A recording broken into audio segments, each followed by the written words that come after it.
guys, today's video is mag-harvest ng tawag dito, suot ako ng buta.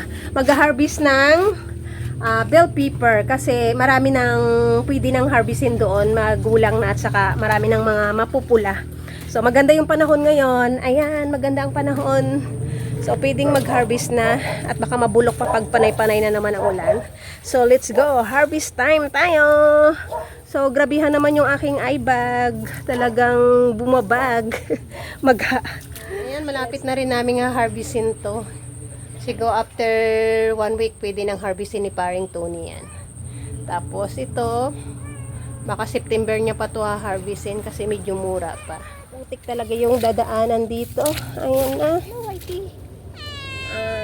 Kailangan nating magsuot talaga ng buta.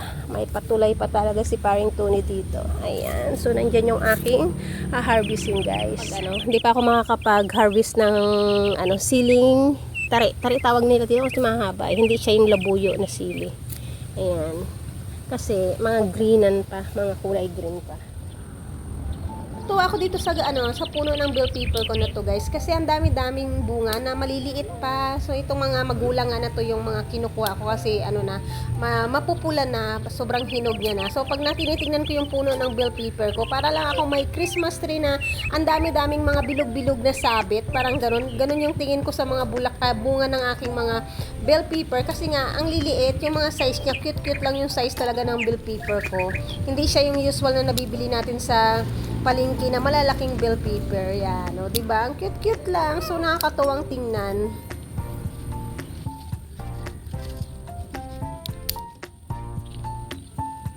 Nagtaka ako nung una. Sabi ko, bakit magkaiba yung bunga niya? Kasi may ganitong bunga. Ayan. Yung pala, tapos ito, magkaiba yung kulay ng bunga. Dark green yung isa, tapos ito, yellow green. Ayan. Yung pala, dalawa yung puno. So, magkaiba talaga ang bunga. So ito, harvestin ko na rin to kasi magulang na. Pati ito, oh. Ayan.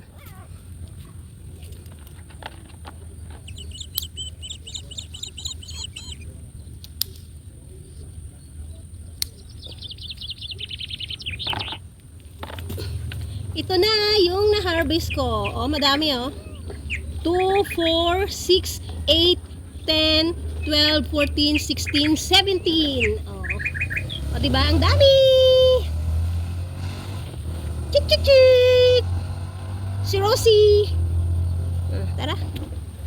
Pag-harvest na rin tayo ng siling pangsigang. Nakailang na rin ako ng harvest dito. May dalawang dito. Yon, isang malaki at isang malaki dito, oh.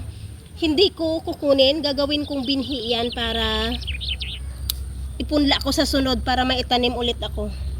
Ayan, oh.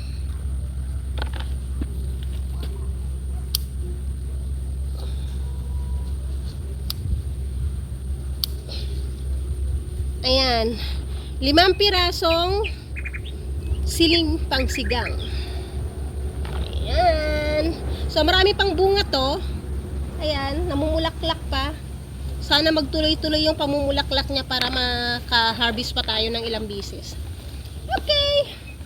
Papakita ko sa inyo yung aking kamatis at marami ng bulaklak at yung iba may bunga na. Magsak ang ulan, ipakita ko muna sa inyo ang bunga ng aking kamatis. Ayan.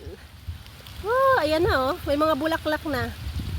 Ayan. Ang tataba na. Aking mga nakuha. Oh, diba? Ayan. Oh, may magkakaibang kulay. Oh, ito yung bell pepper na ibang kulay at ang hugis. Ayan. Dami din, ah.